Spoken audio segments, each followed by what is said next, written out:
Welcome back to the Premier League show. Liverpool return to the top 5 with a win against West Ham on Saturday. Now their forward, Cody Gakpo, believes that Liverpool's stature means the club needs to be in the Champions League next season. The club is that big that it deserves to be in the Champions League, and it's up to us as the players to make it happen.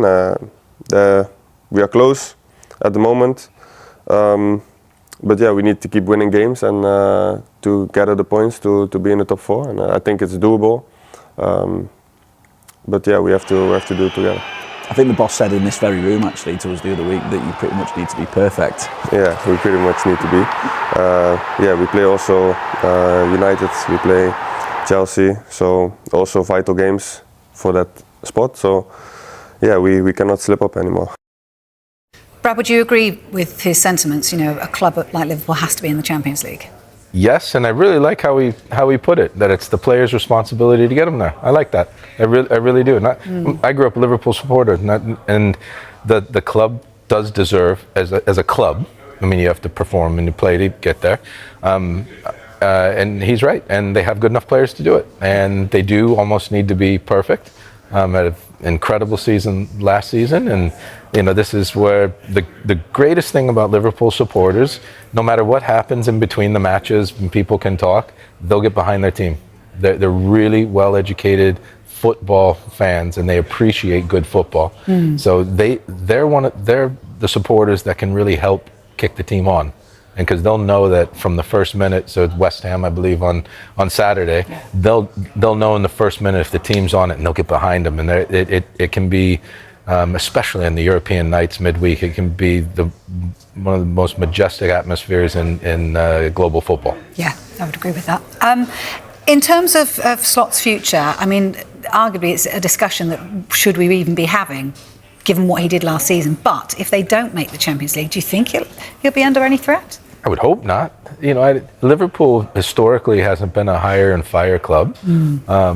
You know, he did make a lot of changes and new people in the staff, new players in the team. I think you have to let him build and go again. I think you try at some stage, you as an ownership group, you need to let a coach come in and build some continuity with the club and really try to develop. If he hasn't fallen out with players and board members, and they know that he's a diligent coach and he's trying to do his best and he's got everyone behind him, you keep him. If there's something behind the scenes, of course, where that he just can't stay, but I don't see that. And again, like Liverpool's usually been very good at backing their managers until it was necessary to make a change. Yeah, I mean, assuming Arsenal and Manchester City will be the top 2, where do Liverpool finish, do you think? I mean, if they're near perfect, then they can get up to 3rd or 4th. You know, it's very tight in the race. Three wins on the bounce, and you never know what'll happen. I mean, I don't think many people saw Man United winning 6 or 7. Michael Carrick's done an incredible job there, so I think that's a little bit of that's an unknown factor that's crept in the equation in Liverpool's minds, I'm sure. But Liverpool has quality in their team. They could go unbeaten for the rest of the season. That's the quality that they have, and you know. So I hope that they get up to the 3rd or 4th position. And if I'm looking at the table, then I hope Aston Villa stays there with them, and then I can. And then I hope Tottenham stays up. Yeah, no. But no, Liverpool have good enough players. I do not think there should be a conversation about changing Slot. Let them build again. Let them go through another preseason, and let them go through another season, no matter where the finish is. Yeah, I think a lot of people would agree with that. Okay, stay with us. We've got plenty more coming your way. Coming up next, we're going to focus on the battle to stay in the Premier League, and Brad is going to rank his top Premier League keepers as well. So stay with us for that. Tonight, if he could. We're certainly going to see some changes, but not wholesale changes, I don't think, because he also talked about the fact that they've got to show a lot of respect to this Fenerbahce side. They dominated them in the first leg. They played so well in that first leg and dominated them from the first minute, but They're going to come here tonight. They've got another 90 minutes to throw everything at Forest. They will show full respect tonight. He said they'll come into this game as though it was 0-0. He talked about wanting to really give the fans a win here that they deserve at the City Ground, and to play some really good football as well. So, yeah, absolutely. His team selection will be really interesting tonight. He does have the same squad available to him that he had in the first leg. We do expect to see some changes, but not wholesale changes, I don't think, because he's still it's 10 days since he first took his training session, so he's really still trying to implement his style into these players. Tonight will be another opportunity to do that. He's the one thing they really want to start improving in the Premier League is to score more goals. You've got somebody like Igor Jesus, who's only scored 2 goals in the Premier League this season. He's scored 7 in this competition. No player has scored more than him in the Europa League. So they want to try and instill again more confidence into players like him, instill that belief and really get them ready.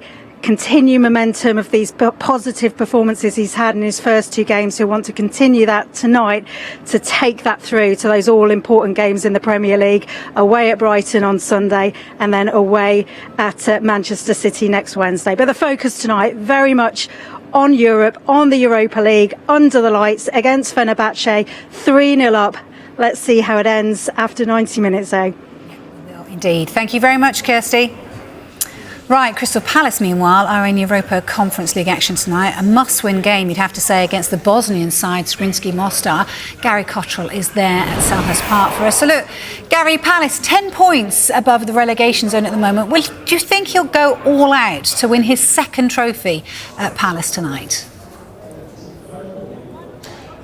Do you think he'll do an Ange like Spurs did last season? Well, the answer simply, according to Oliver Glasner, Vicky, is no. Whether he's thinking that he's going to put all his eggs in one basket, well, we don't know, but certainly what he's proclaiming publicly is that he's going to do nothing of the sort. He said, look, it wouldn't make sense for him to, in his words, put all his money on one competition. Of course, he knows how to win in Europe. Of course, he knows how to win a cup. Of course, he wants to rebuild that damaged reputation with Palace fans by taking them all the way in this competition, and they are still favourites despite being in this playoff round. But he says, look, he thinks he can still do things in the league. He points out that Crystal Palace are only 3 points off 8th place, and 8th place would mean Europe, it would look like, next season. And tonight, under the lights at Selhurst Park, the fans will demand that he plays his strongest team, and I think he will, even though he's got Manchester United at Old Trafford on Sunday and the aforementioned fellow strugglers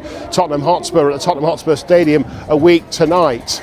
He will have to put out his strongest team and bring in a performance tonight just to silence some of that noise from the fans. And by the way, a little quiz question for you, Vicky. I've been listening to this fine programme you and Brad have been bringing us. In the first hour, you asked Brad which Tottenham player he would have in the trenches